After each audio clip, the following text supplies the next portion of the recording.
Cedarwood Luxury Radio, Nigeria's first real estate radio.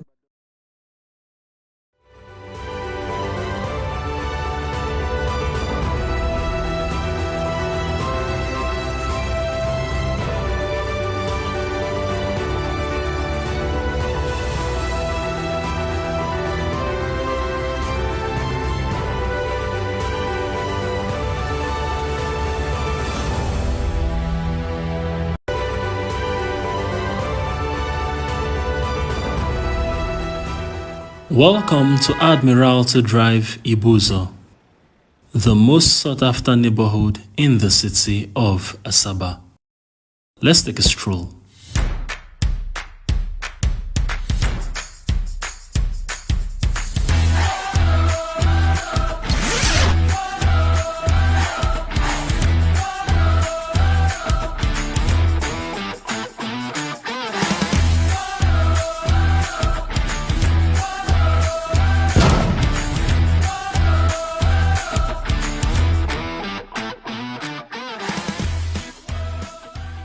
Okpanang, Asaba, Ibuzo, these are three landmark communities that make up the city of Asaba. And here at Ibuzo is where we have City View by Cedarwood. City View by Cedarwood is located in the beautiful Admiralty Drive of Ibuzo, Asaba. And City View by Cedarwood is an estate that inspires mansions.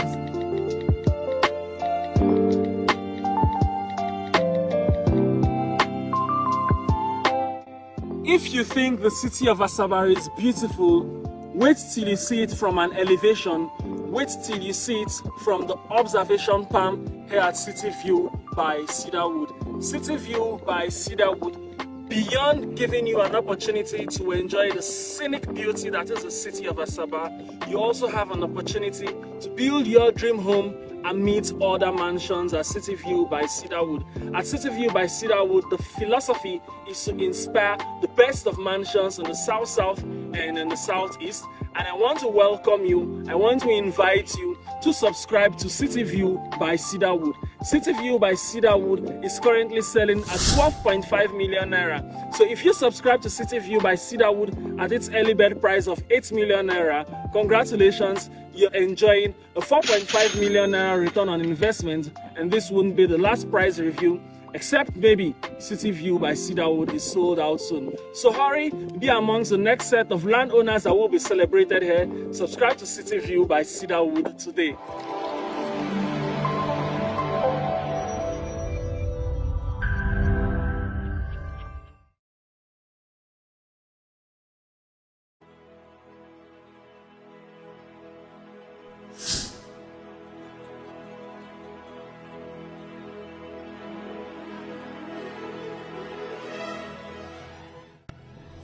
Greetings from Heartland by Cedarwood, Phase 6. I'm Ms. Cheche Onyekalu, one of the subscribers and also a landlord here.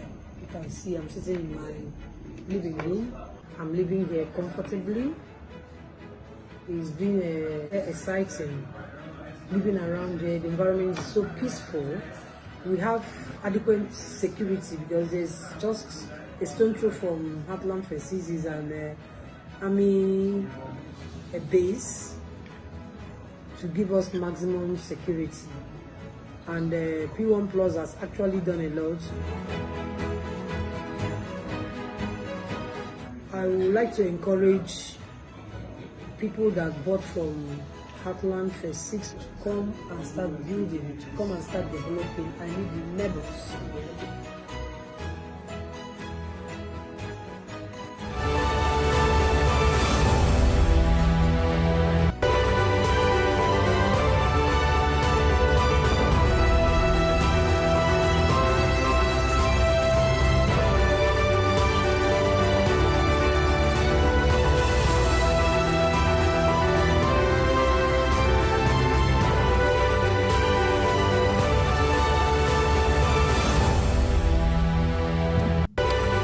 Right, beautiful Monday morning, Lagos, Nigeria. Welcome to Nigeria's first real estate radio, Cedarwood Luxury online radio. Yes, I have to get my sweater up because it is such a beautiful thing to come your way again. Yes, guys.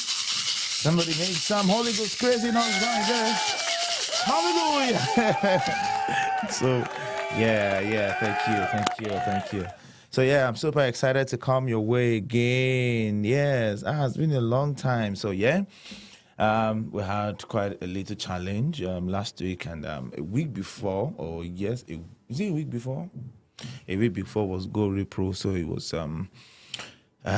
was an exclusive week dedicated to the very event, and last week we couldn't do much due to some challenges that has been fixed to the glory of God. But then it is such a beautiful thing to be alive this beautiful Monday morning, exactly 6 minutes past the hour of 10. Welcome Lagos, welcome Nigeria to Table Talk, the very program that brings you abreast of current happenings around us, and we do this every Monday morning at 10 a.m. I love to hear from you. Let's know where you're watching us live from. Let's know where you can hear us live from, and also not forgetting to like, to comment, and to share as well.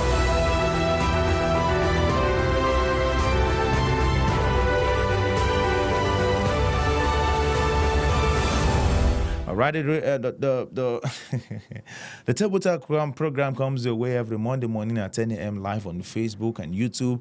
And like I said earlier, what we do every Monday morning is to bring you abreast of happenings around you, social, political affairs, everything that you need to know of. Bigger stories being reported from various news platforms, drawing your attention and also making you become aware of some of the biggest headlines, biggest stories being talked about this Monday morning. We'll begin as usual with a summary of what Nigerian newspapers are talking about, and then we segue to the biggest headlines reported from the Punch newspaper. Well, let's begin with a summary of what Nigerian newspapers are talking about, a summary of what Nigerian newspapers are talking about from Daily Post.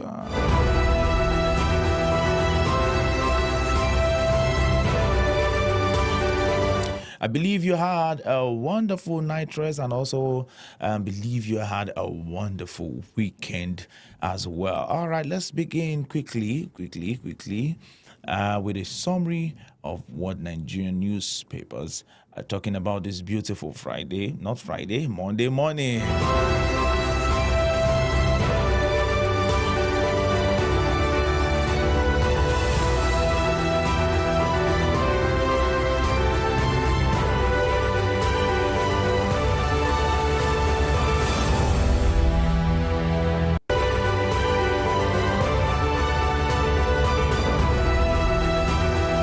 All right, so I will get that.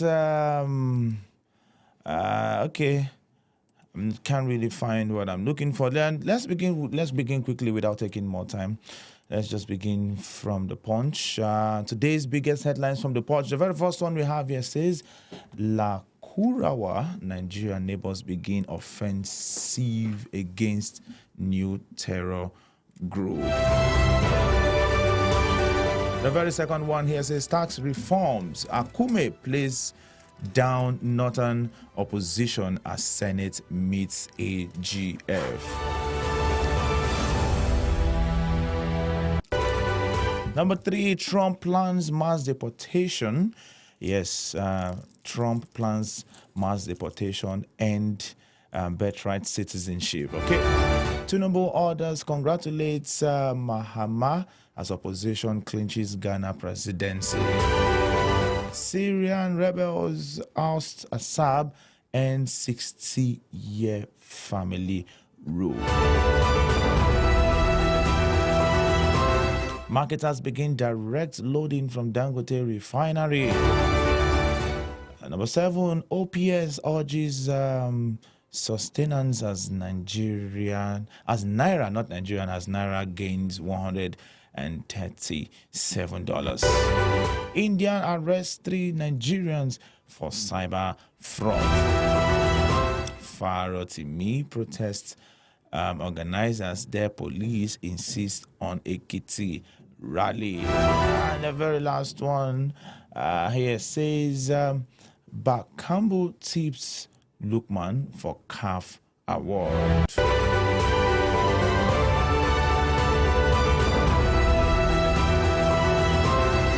All right, let's quickly take a look. Let me see if I can't get this. If I can't get this, I will just segue to other things we have for this morning. Okay.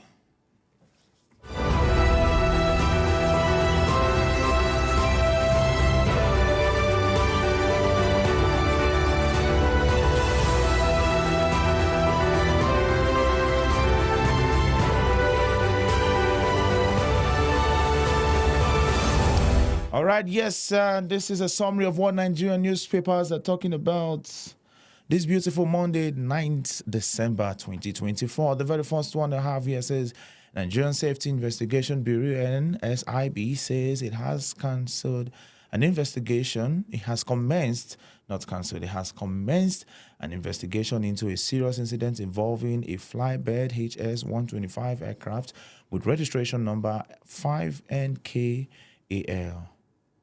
5NKAI. All right. The aircraft operating a flight from Nnamdi Azikiwe International Airport, Abuja, DNAA, to Kakota International Airport, Accra, DGAA, experienced technical difficulties during its flight on December 6, 2024.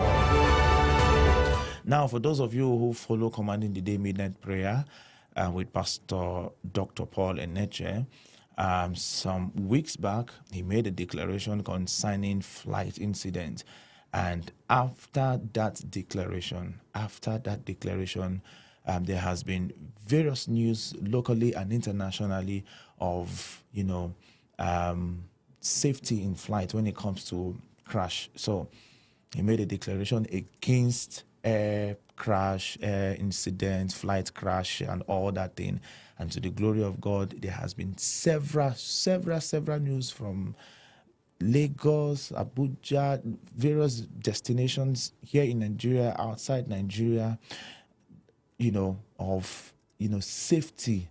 And what's the word I want to use now? Intended flight crash cancelled by some divine intervention. Yes, we need to give God the glory because the news would have been different. We know where we would be. There was a time in Nigeria where,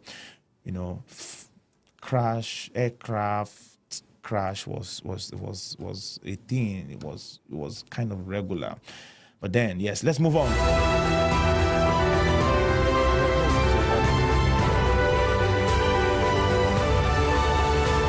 All right, number 2, President Bola Tinubu says things are taking shape for the better, even though people may not like his government.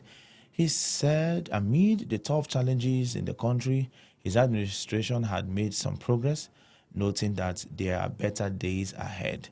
Tinubu said these are the graduation ceremony for the Executive Intelligence Management Course 17 at the National Institute for Security Studies in Abuja. Number 3, the Naira, I don't know why I'm calling Naira Nigeria. The Naira appreciated by 137.69 Naira against the United States dollar within a week following the introduction of the Central Bank of Nigeria's new foreign exchange platform. Data obtained from the CBN's website on Sunday showed that the closing exchange rate, which was 1,672.69 Naira per dollar on Friday, November 29, 2024, rose to 1,535 Naira per dollar at the end of the week on Friday, December 6, 2024, representing an 8.24% gain.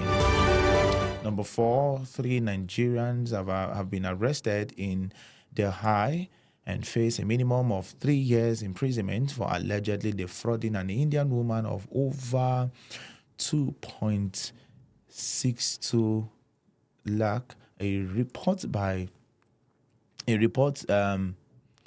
the Times of India on Saturday stated that the cybercrime police apprehended Les Hujon, Gibril Muhammad, and Egbola Ekana in connection with a case involving the alleged defrauding of an Indian woman.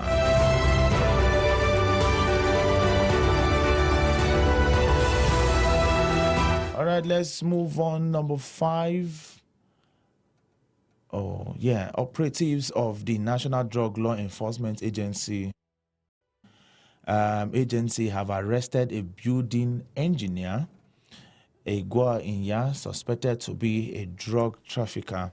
A statement on Sunday by the NDLEA spokesperson Femi Babafemi said the 42-year-old Inya was arrested on December 2nd at the Okesin Motor Park, Enugu, when he showed up to collect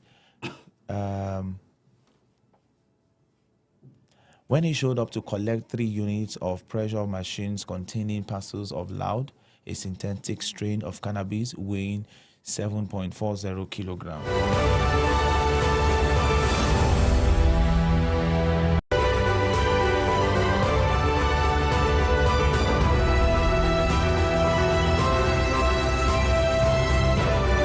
All right, number 6, the Gombe State Police Command said he had arrested some suspects in connection with the death of one person following a clash between some youth and Fulani herders in the Lano village, Yamato Deba local government area of the state on Saturday. The state's police public relation officer Buhari Abdullahi disclosed this on Sunday. Number 7, quickly, Akwa Ibom State Police Command has confirmed that an abducted lawyer and his niece have been rescued from their kidnappers' den by the operatives. A trending video clip indicates that the victims were rescued when operatives of the command stormed an underground tunnel where the victims were held hostage. All right, academic and non-teaching staff at Lagos State University LASU Ojo have declared an indefinite strike over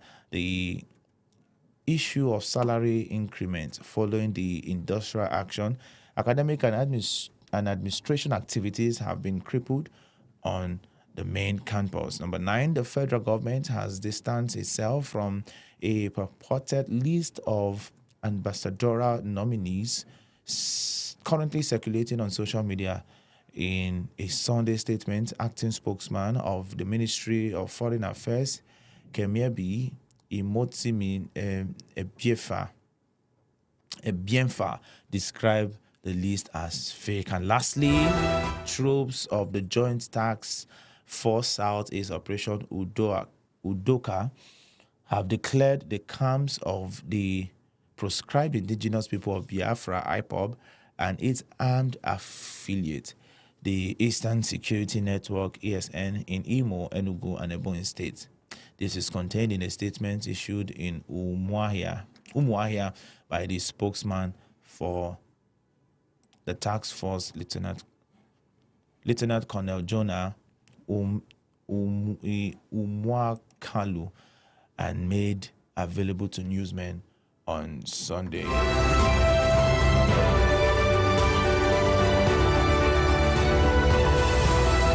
All right, that's a summary of what Nigerian newspapers are talking about. And yes, we'll move to the stories we've selected.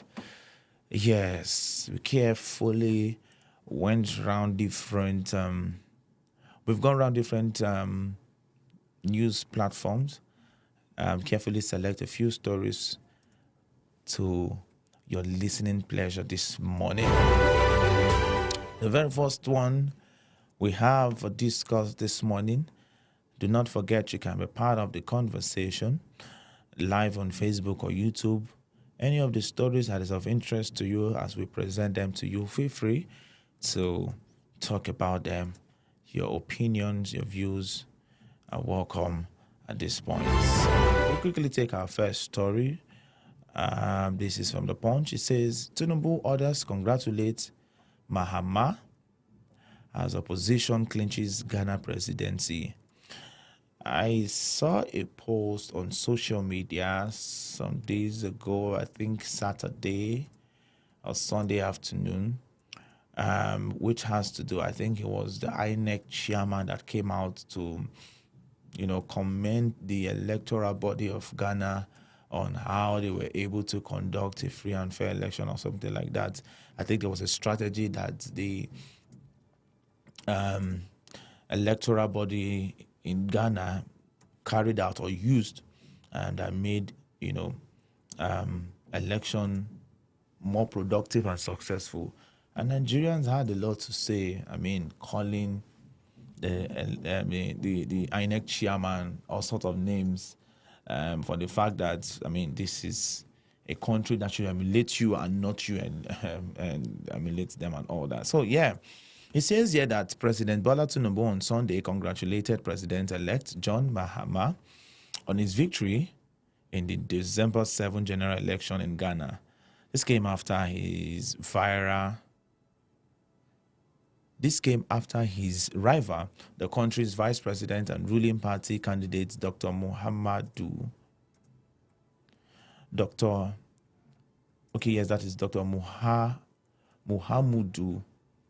Bawumia, conceded defeat on Sunday.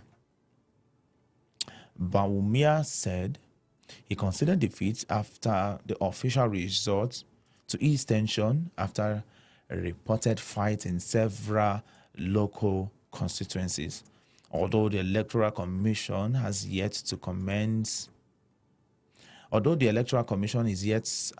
to announce the results, Bahumia's ruling National Democratic Congress said its internal review showed Mahama leading with 56.3% of the vote against 41.3%. A statement signed on Sunday by Tinubu's Special Advisor on Information and Strategy, Mr. Bayo Onanuga, said in a telephone call to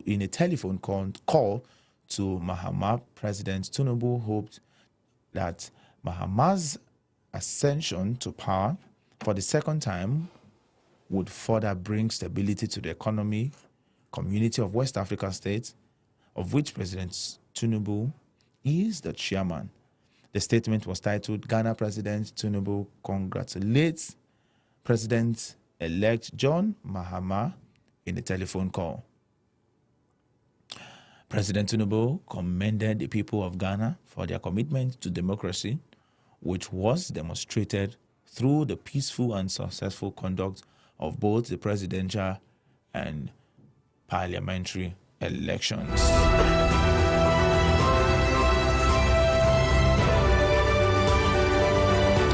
Still on the Punch this morning, Lakurawa, Nigeria neighbors begin offensive against new terror group. The Nigerian army and other counterparts in Chad, Niger, and other neighboring countries have commenced joint patrols to contain cross-border threats posed by the Lakurawa terrorist group. Fresh findings by the Punch have revealed the collaborative efforts aims to restrict the movement of the group, which has been linked to heinous criminal activities in the northern part of Nigeria and its neighbors. This was as the Sokoto state government expressed frustration over the difficulty of containing the group due to its weak borders. The Lakurawa group, affiliated with terrorists in the Sahel, particularly from Mali and Niger Republic, became a national security challenge after launching its first audacious attack on November 4. Last month, the Punch reported that the new terror group set up camps in 10 local government areas of Sokoto and Bauchi states before its operations became known to the public 3 weeks ago, Sunday Punch report. According to source, members of the terror group initially established camps in villages bordering Nigeria and Niger Republic, including Guanaguano, Mulawa, Wasinya, and Turajak communities.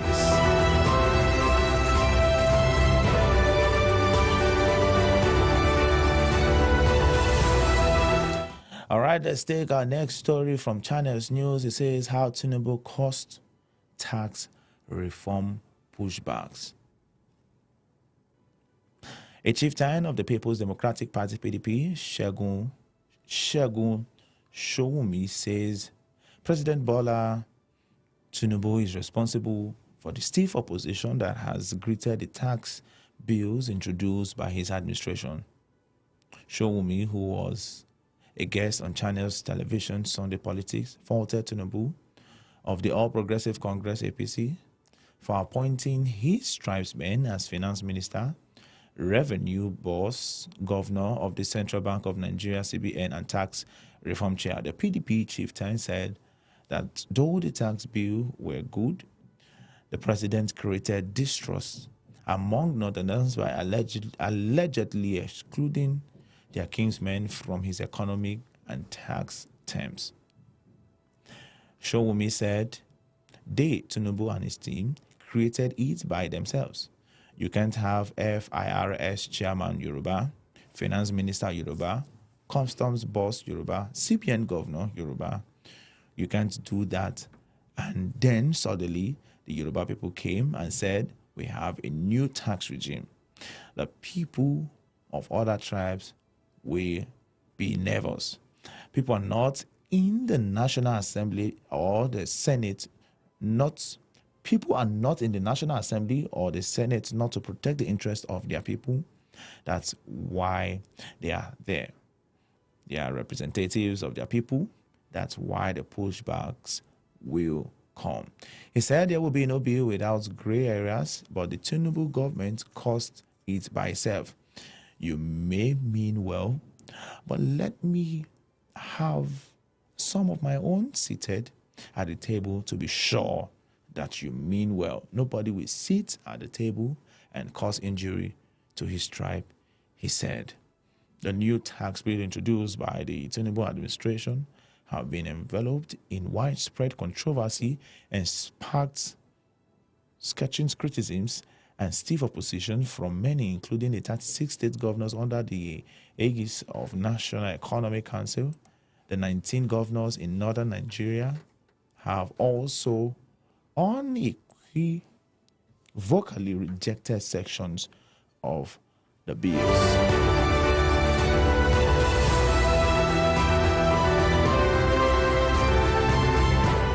Now we take this very one from CNN. It says December 8, 2024, Syria Civil War news. All right, so we're just going to have a brief of this very one. All right, what CNN is covering, or what CNN covered concerning the Syria Civil War news. The very first part here says, the Assad family has lost control of Syria after more than 50 years of brutal dictatorship. In the face of an astonishingly swift rebel offensive, President Bashar al-Assad and his family fled to Moscow and were granted political asylum, an official source in Russia. An official source in Russia told CNN. The other part here says the leader of the main rebel group, Abu Muhammad al-Jolani, called the toppling of Assad a victory for the entire Islamic nation in his first public remark in Damascus. The rebels, led by Jolani's HTS group, which was formed out of an Al-Qaeda affiliate, have said minorities will be protected. The other part of the news covered says U.S. President Joe Biden welcomed the fall of the Assad regime. He described it as a historic opportunity for the long-suffering people of Syria to build a better future, but cautioned it was also a moment of risk and uncertainty in the region. And the last part here says, as the White House focuses on next steps in Syria, U.S. Central Command said the U.S. military struck more than 75 ISIS targets in the country to prevent the terrorist group from taking advantage of the situation there.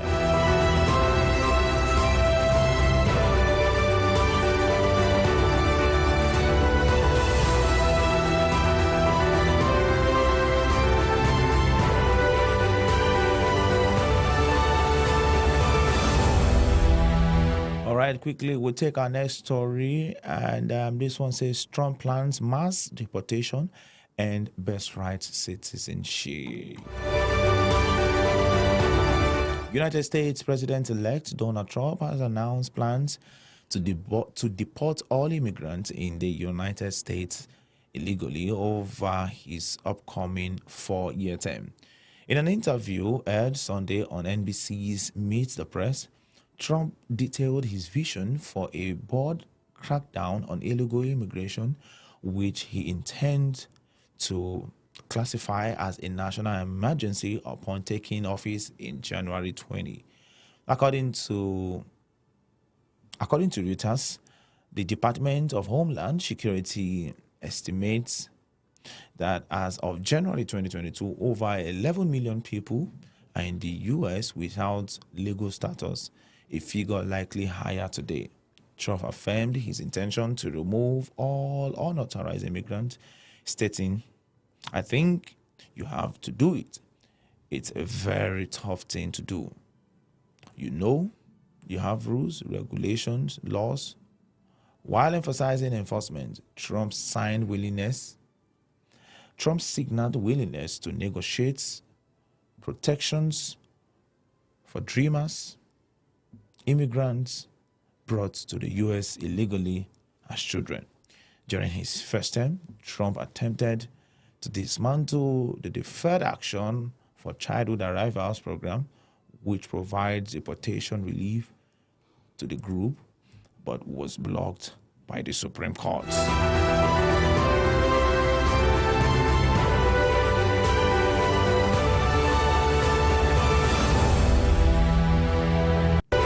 Let's move to the cable.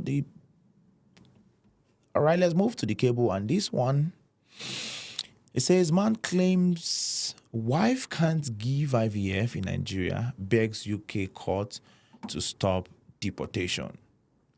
Man claims wife can't give IVF in Nigeria, begs UK court to stop deportation. Olutobi Ogumbawo, a Nigerian national, has told a tribunal in the United Kingdom, UK, that his wife cannot undergo the in vitro fertilization IVF procedure in Nigeria. Ogumbawo, 43, is fighting a planned deportation to Nigeria on human rights grounds after he was issued a notice by the UK government in 2019. According to the National Health Service, NHS, IVF occurs when an egg is removed from the woman's ovaries and fertilized with sperm in a laboratory. The fertilized egg, called an embryo, is then returned to the woman's womb to grow and develop. The case, in October 2019, a UK court convicted Ogumbawo of conspiring, assisting unlawful immigration, and seeking to obtain leave to remain in the UK by deception. He was sentenced to 3 years in prison. He was accused of plotting with his then pregnant wife, Maria Adesoya, to pay Adekunle Adeparusi, a British citizen, to register himself as the father of their child. Wow.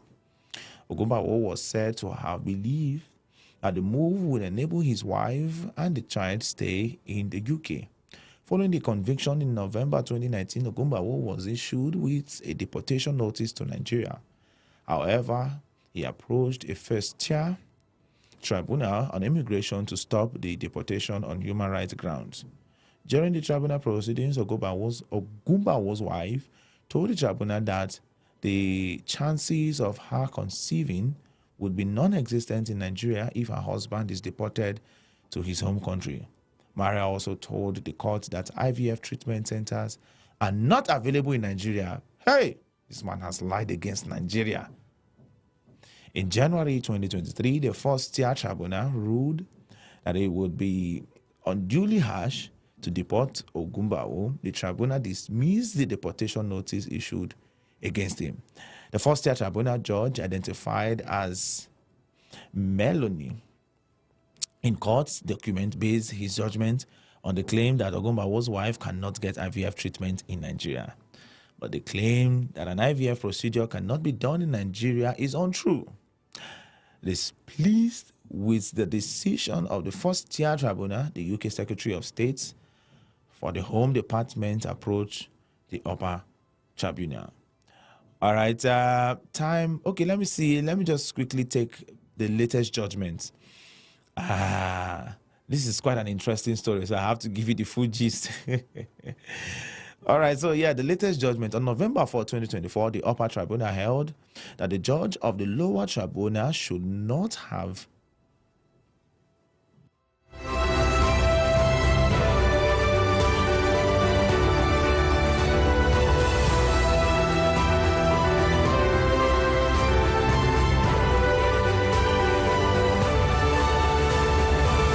all right.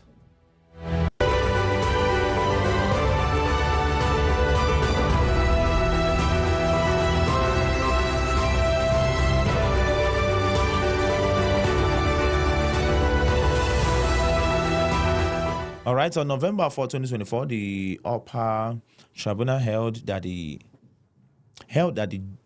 judge of the lower tribunal should not have relied on the personal evidence given by Maria that there were no IVF treatment centers in Nigeria. The upper judge agreed with the assertion of the UK Secretary of State for the Home Department that a simple Google search will reveal the existence of IVF centers in Nigeria.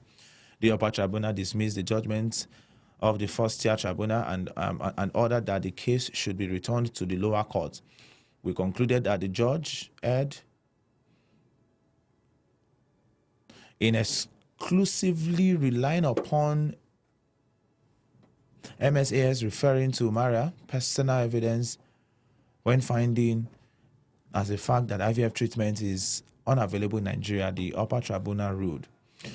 In circumstances where neither party filed objective evidence as to the availability of IVF treatment in Nigeria, the judge failed to address in his reasoning as to how MSA had formed her personal view.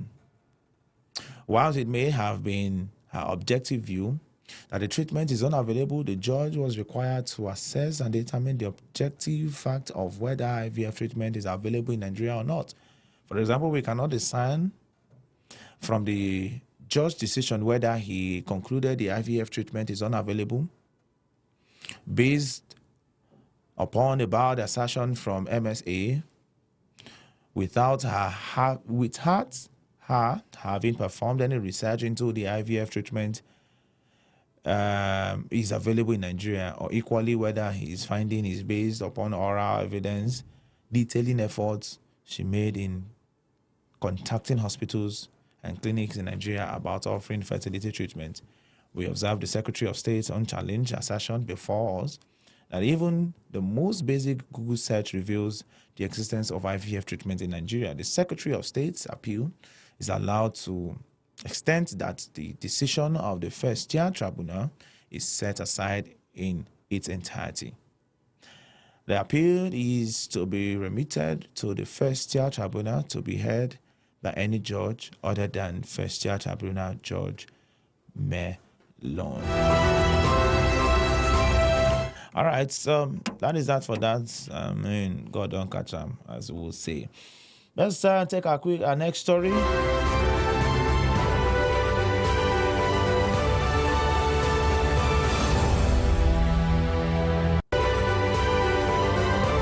Yes, from Daily Trust, presidency not should wait till 2020. Not should wait till 2031. Akume. The Secretary to the Government of the Federation, SGF, Senator George Akume, has asked northern political bigwigs warming up to contest the 2027 presidency to shelve their ambition and wait to 2031 with President Bola Ahmed Tinubu, when President Bola Ahmed Tinubu would have completed his second term. Really? Akume specifically asked former Vice President Atiku Abubakar to perish the thought of taking over presidency villa in 2027, saying if God wants him to be president, he can win an election at age 90. So if God wants him to be president, even though he's 90, he can still win election. Akume, who spoke on Sunday while featuring on TVC program on politics, said it is still the turn of the South to produce a presidency in 2027. All right. Let me just take this part. The SGF, a former governor of Benue State, said President Tinubu has not lost goodwill among Nigerians as a result of tax reform bills and other strategic economic decisions taken within the last 17 months of his administration, and expressed optimism that the president would run Nigeria for 8 years. Do not forget for taking your thoughts on any of the stories as we present them to you. Any of the stories that is of interest to you, feel free. Yeah. All right, we'll present to you our very next story. Farotimi protest organizers insist on Ekiti rally despite police warnings. We're taking this from Channels News. Organizers of the proposed protest against the arrest and detention of human rights lawyer Dele Farotimi over defamation charges. They take, you see, this Farotimi matter is really massive, really massive. On Wednesday, on the Morning Delight show, we're going to touch on that. We're going to play you some video clips from that, very, from that very gist. So let's just take this. Okay. Where did I stop? The Take It Back movement has vowed to go ahead with its planned protest in Ekiti, Lagos, Abuja, London, and Canada. Their instance comes despite a warning by Ekiti State Police Command banning unlawful gatherings, demonstration, and the sale and use of fireworks across the state, citing concerns over public safety and security threats. In a statement signed by the state police spokesperson, Abutu, Sunday on Friday, the command said any form of unlawful gathering, demonstration, or protest is unacceptable, adding that intelligence reports indicated plans by some individuals to exploit protests to incite violence and create panic.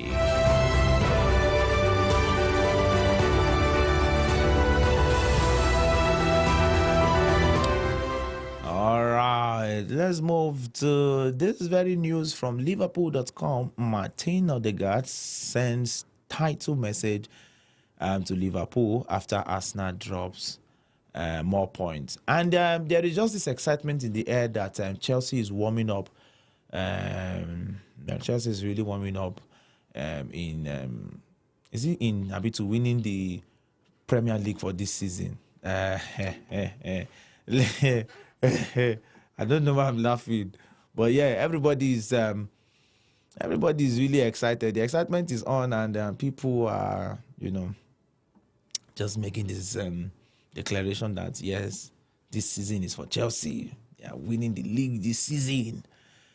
On that, Martin Odegaard sends title message to Liverpool after Arsenal drops more points. That is one thing about Arsenal that I don't really like. This period, Man City is really not Man City in this season, unlike last season and 2 seasons and all that. I think whenever Arsenal has the opportunity to prove a point, they just have a way of disappointing. I don't know if I'm the only one that feels that way. Yeah, this is the point. This is okay. Yeah, probably Man City might just be their biggest opposition, but Arsenal and Liverpool and people that they can deal with or they can handle. I mean, I'm just trying to say, now that Man City is kind of not really the Man City of last season and 2 seasons ago, it's time for the, Ekute in the house to shine. But, Arsenal and Man City is just, maybe they just give Chelsea and Liverpool, just allow them, allow. But, I mean, I don't know who am I to. All right, so following the postponement of the Hope I'm reading the right thing. Okay. Following the postponement of the Mayside derby against Everton due to storm, the Reds set back and watched their main competitors stumble.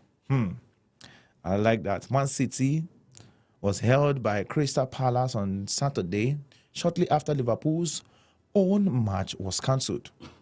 To add to the early Christmas gifts for Arne Slot and his squad, all right, the Gunners lost after ground in this season's title race with a 1-1 draw against Fulham on Sunday.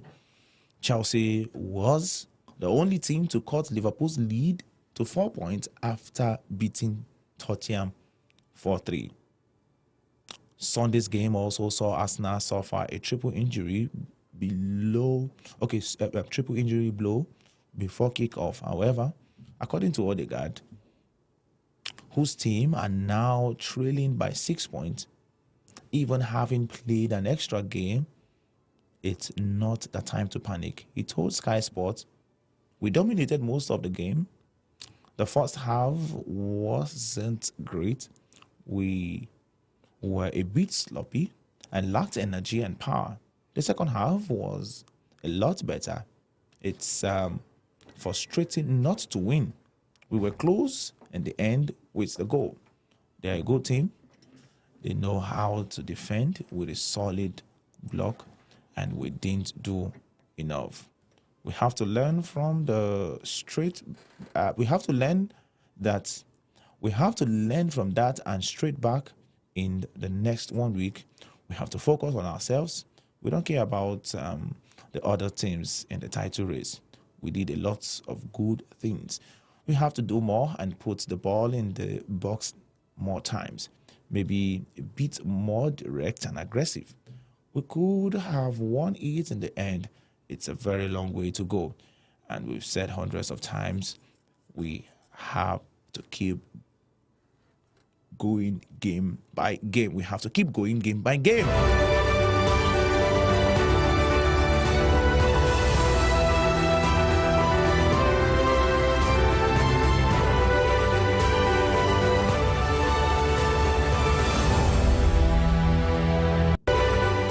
So if you're a football fan, let's do it this way.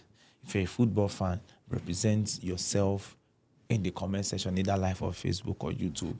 And what do you think, or what do you envisage the end of this season? How do you envisage this season will end? What is your prediction? And let's see if we have some football prophets. All right, let's just bring you a few stories from Lagos. Very first Lagos story says Lagos estate developers collaborate on safe buildings. Let me see if okay. So we're going to take that very one during the real estate. We'll take that very story during the real estate market trend. So we'll leave that very one I just mentioned. We'll take the full gist during the real estate market trend. Let's bring you this very one from the Nation newspaper. Lagos suspends red line operation indefinitely. It is indefinitely for me. Lagos state government may have suspended operations in the East Red Line mass transit train service until further notice. Checks by our correspondent indicated that the operations of the train service ran into troubled waters last week. Many passengers observed mechanical failure on the morning belt of the train service last Monday.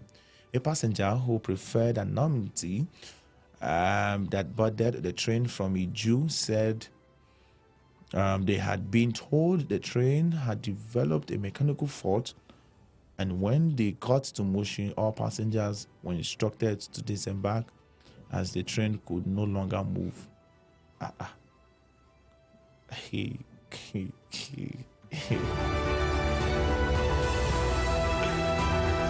No, this is funny actually. I mean, they don't go by refurbished train. Train with old engine. No, this is not funny actually. Is it not supposed to be a new train, Abi? It's supposed to be a new train now. Hey, God, I beg. Did I just say God, I beg? Yeah, no, we have to be professional right here. We don't say God, I beg on the show, yeah? So we say it professionally, God, I beg. Another passenger, Emmanuel Ajadi, said he was turned back at Agege train station last Tuesday by station workers who said the train was not in operation. Same day, operators of the Red Line had in a test chat posted on the LRMT WhatsApp channel created same day indicated that the break would affect only the morning belt, saying the afternoon belt will still run. Okay, on the WhatsApp channel, which was deleted by the operator last Friday, it was stated, please note that only the 5:20 p.m. and 6:50 p.m. train from Onyibo and 6:40 p.m. train from Agbado will run today. Checks revealed that both services pledged for that evening never ran. By 9:19 p.m. same Tuesday, the operator confirmed it wasn't able to operate as promised when it sent the chat. We sincerely apologize for the cancellation of service this evening, which was due to mechanical faults. Kindly note that the train will not be operating tomorrow until further notice. We deeply regret the situation. No wonder people complain for road, because people with the enter train don't go back to the road. No wonder. Don't mind me, Jerry. Okay. No, it's not me that will say it though. It's not me. You can say it in the comment section, please. It's not me that will say it. We'll take our last story from the Vanguard. Did you notice how calm and slow and steady I have been this morning? Even myself, I'm like, what's happening? The way I'm just, taking things one after the other. I'm not even rushing. Okay. And funny enough, we had more stories this morning than other days. But it's all good. Trapped 63-year-old plumber rescued from deep well in Lagos. Bros, wait till you find rich well now. Now even fire service can't rescue person from well. Maybe we will start to get well service for Lagos so that anybody will fall inside well. I'll be the minister for well service. Lagos chapter.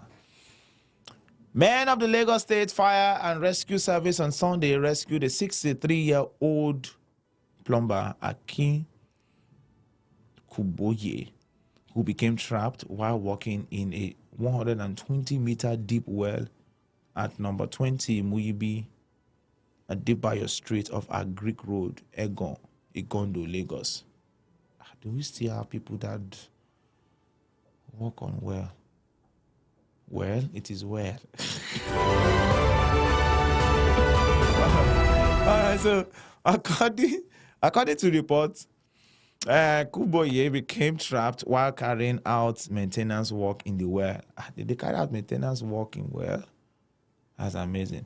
Located at the well. Anyway, I'm not surprised though, but I'm just surprised that it's still in existence, because while we were much younger, we used to see. Those Face Me and Face You compound especially, we used to see people come, they bring people to, they come to the compound, they enter the well. I don't know, I just know that they will bring somebody to enter the well and do one or two things. I don't really know what they actually do when they come, or just remember that, yes, in those days, people used to come and just do things in the well. But I know they usually tie their waist. They have this very long rope they tie on them and, just keep it somewhere. So that in case of anything, they'll fetch the person out of the well. So yeah, according to reports, Kubuye became trapped while carrying out maintenance work in the well, located at the rear of a bungalow building with 14 rooms, covering approximately 684 square meters. The director of Lagos State Fire and Rescue Service, Margaret Adesheye, confirmed the incident and stated that the victim was receiving treatment at the time of reporting.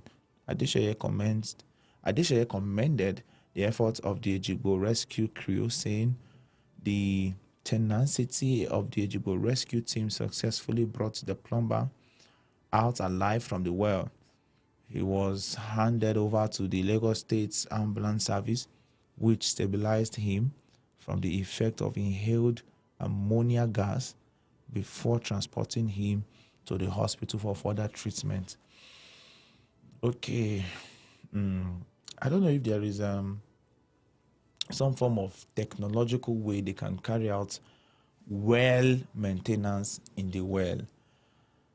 But I think the well maintenance would have to do with cutting those grasses that grows out of the well, and I don't know what other maintenance. Maybe you won't wash the water, or I don't know the maintenance they do in the well.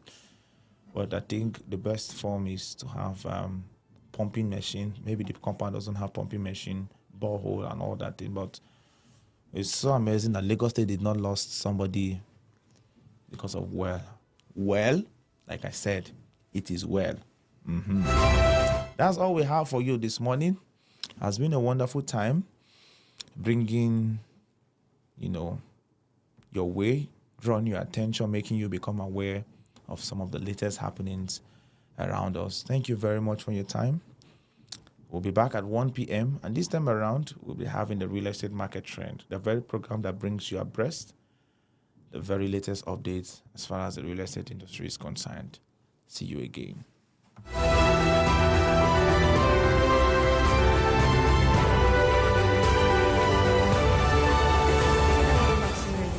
Nigeria's first real estate radio. Hello everyone, my name is David, Programs and Broadcast Coordinator for Cedarwood Luxury Online Radio. Would you love to feature on any of the Cedarwood Luxury Online Radio program? Do well to reach out to us via the number right there on the screen, irrespective of who you are, what you are, where you are, and what you do. The Cedarwood Luxury Online platform is available and open to every one of you out there. So if you love to feature on any of our Cedarwood Luxury Online Radio programs, do well to reach out to us via the WhatsApp number right there on the screen, and boom, you'll be in the studio to speak with us. Do well to reach out to us now.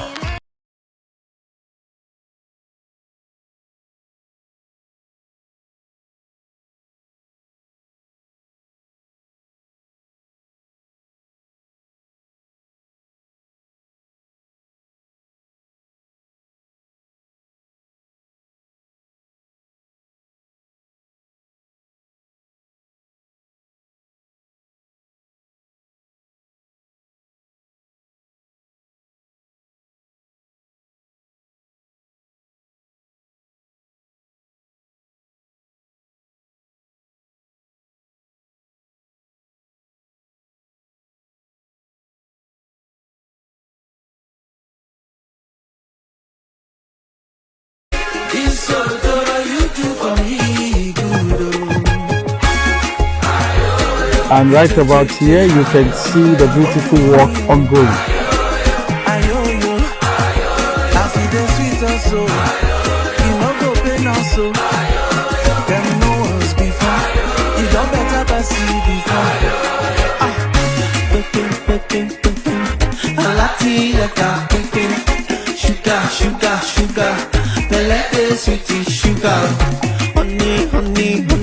Yeah, the Ogo Mansion Series is a blend of we're looking at technology and nature together.